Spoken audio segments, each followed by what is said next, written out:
আপনি বিপদে পড়েছেন, আপনি আল্লাহর কাছে দোয়া করবেন, আপনি নিজে দোয়া ইউনুস পড়বেন, আল্লাহর কাছে হামাও করে কানবেন। এটা হলো কোরআন এবং সুন্নাহর নির্দেশ। আর সমাজের প্রচলন যে আপনি আমাদের মাদ্রাসা আল ফারুকে বা সুন্নাহ সেন্টারে চলে আসবেন, আর সুন্নাহ মার্কাজুস সুন্নাহ ট্রাস্টে চলে আসবেন, আমাদেরকে 2000, 2,50,000 টাকা দিয়ে দেবেন, আমরা আপনার জন্য দোয়া ইউনুস খতম করে দেব। আপনার জন্য সহজ কোনটে আর আমাদের জন্য স্বার্থ কোনটে? আপনি কি বিষয়টা বোঝেননি? আপনি হয়তো মনে করবেন আমরা গুনাহগার, আমরা রাখলে তো আল্লাহ শুনবে না। এটাই হলো সকল শিরক কুফুরের মূল। আমরা একটু বোঝার চেষ্টা করি। একটা ছোট্ট বাচ্চা আছে, মা বদরাগী। আচ্ছা বলেন তো, বাচ্চাদেরকে সবচেয়ে বেশি মারে মা, বাবা, খালা, দাদি, ফুফু না বোন? তার মানে সবচেয়ে বাচ্চাদেরকে অপছন্দ করে মা, ঠিক না? নানি মারে না, দাদি মারে না, বোনেরা মারলেও একটা গাল দেয়, বাপ মাঝে সাথে, আর মা সবসময়।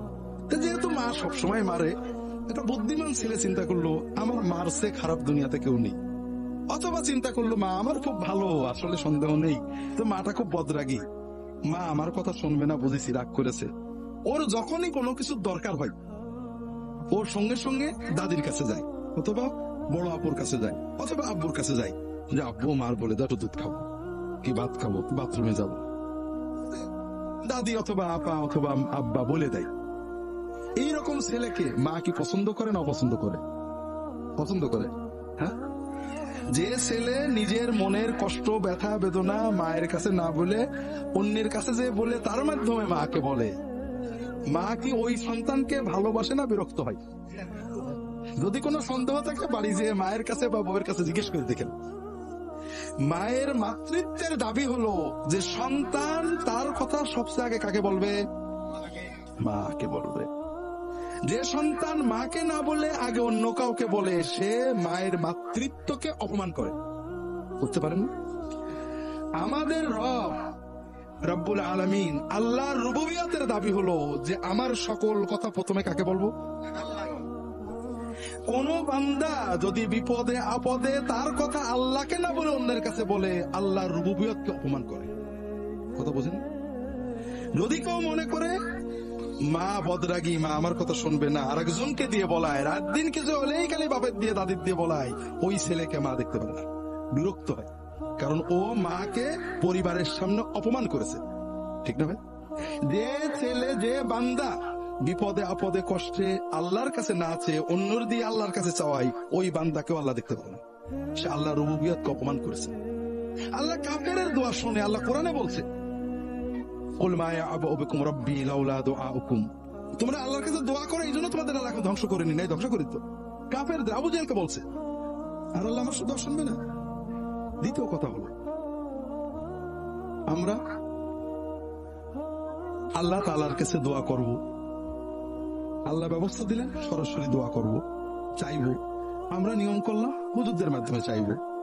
আরো মজার ব্যাপার দেখেন, আপনি বিপদে পড়েছেন, আর বিপদে পড়লে হাদিস শরীফে সহিহ হাদিস আসছে, দোয়া ইউনুস পড়ে আল্লাহর কাছে চাইলে আল্লাহ কবুল করে।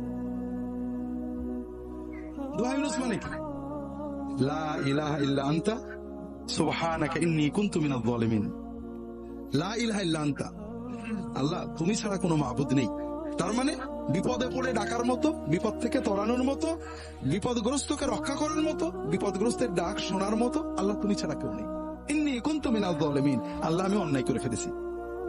এর অর্থ কি? যে আমাদের উপরে যে বিপদ আপদ গজব কষ্ট আসে আমাদের অন্যায়, ঠিক না? আর বান্দা যখন অন্যায় স্বীকার করে আল্লাহর কাছে কান্দে, আল্লাহ মাফ করে দেয়। এটাই তো কথা। এই জন্য রাসূলুল্লাহ সাল্লাল্লাহু আলাইহি ওয়াসাল্লাম বলছেন, যদি কোনো বান্দা বান্দি যে কোনো বিপদে দোয়া ইউনুস পড়ে আল্লাহর কাছে দোয়া করে, আল্লাহ সঙ্গে সঙ্গে তার দোয়া কবুল করে। এটা হলো আল্লাহ এবং তার রাসূল সাল্লাল্লাহু আলাইহি ওয়াসাল্লামের শিক্ষা। আমরা কি শিক্ষা দিই আপনাদের? দোয়া ইউনুস শুধু পড়লে হবে না, খতম করতে হবে। খতমটা কিন্তু আমাদের বানানো, কোরআনেও নেই, হাদিসে নেই।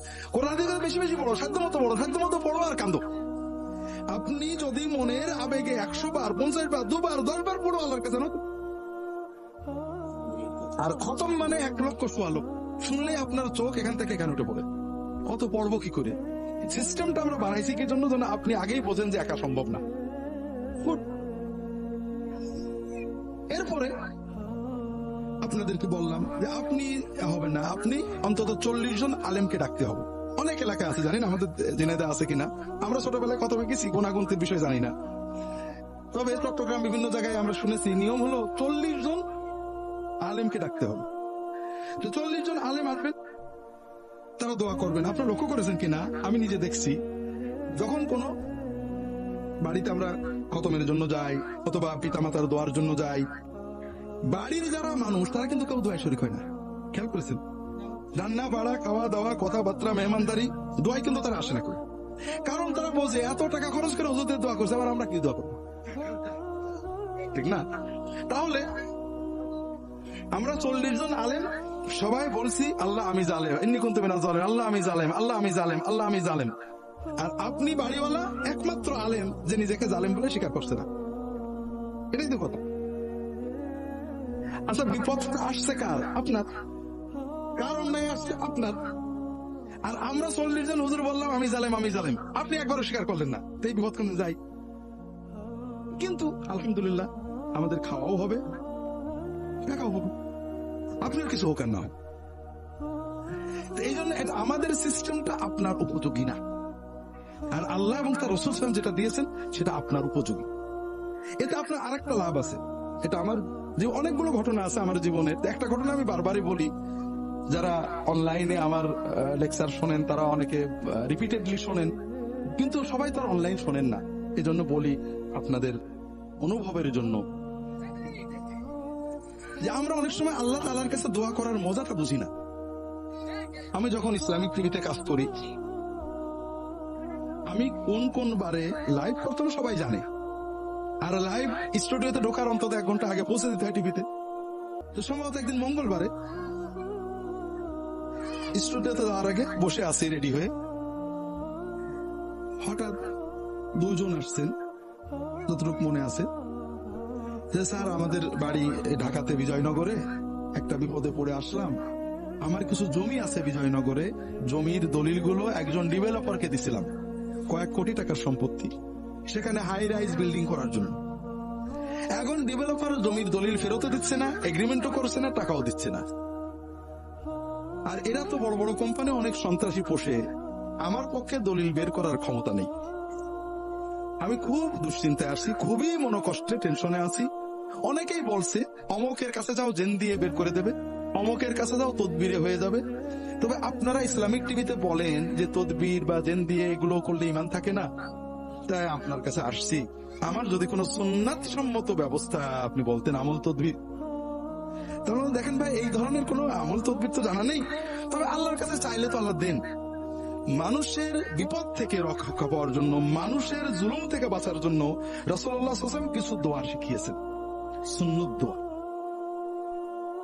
আপনি আমার রায় বিলাত বইটা দিলাম, যে আপনি এই দোয়াগুলো দাগ দিয়ে দিলাম, এই দোয়াগুলো মুখস্থ করে অর্থ সহ সবচেয়ে ভালো হয় তাহাজ্জুদে পড়বেন, নামাজে সেজদায় যে আল্লাহর কাছে যতটুকু মনের আবেগ চোখের পানিতে চাইতে থাকবেন, বারবার পড়বেন, দোয়া মাসুরাই পড়বেন, নামাজ শেষ করে আল্লাহর কাছে কেঁদে কেঁদে বলবেন, এগুলো বলতে থাকবেন, হয়তো আল্লাহ দিয়ে দিতে পারেন। এরপরে বিষয়টা মূলত আমি ভুলেই গেছি। মাসখানেক সম্ভবত পরে এসে ওই ভদ্রলোক আসছেন, বলে স্যার একটা সুখবর, কোনো বলা নেই কওয়া নেই, ওই লোকটা আমার বাড়ির দরজায় এসে বেল দিয়ে আমার ওই দলিলগুলো দিয়ে চলে গেল। আলহামদুলিল্লাহ, মাশাআল্লাহ, আল্লাহর দয়া, আল্লাহর দয়া, আপনার সুন্নত দোয়া দিয়ে আল্লাহর কাছে দোয়া করেছেন, আল্লাহ কবুল করেছেন। না স্যার, তারপরে আমার মনটা খারাপ। কেন? যে আমি গত 1 মাস আপনার কথা মতো তাহাজ্জুদ পড়ছিলাম, আর তাহাজ্জুদের সেজদায় দোয়াগুলো পড়তাম, খুব শান্তি পাচ্ছিলাম, মনটা এত ভালো লাগতো। এখন আমার মনে হচ্ছে যদি আরো 6 মাস পরে আমার দলিলটা দিত তাহলেই ভালো হতো। কথা বুঝতে পারেন? আল্লাহ, আপনি দলিলও পেয়েছেন, আল্লাহর ওলিও হয়ে গেছেন, আপনি আল্লাহর সাথে মহব্বতের প্রেমের মজা পেয়ে গেছেন, আপনি সব পেয়েছেন, ঠিক না? কিন্তু আপনি আমার কাছে এসে বসে থাকতেন, তাবিজ একটা নিয়ে যেতেন, আমার কাছে 1 লাখ টাকা দিয়ে যেতেন, আমি জেন চালান দেওয়ার কথা বলতাম, আপনি কিছুই পেতেন না।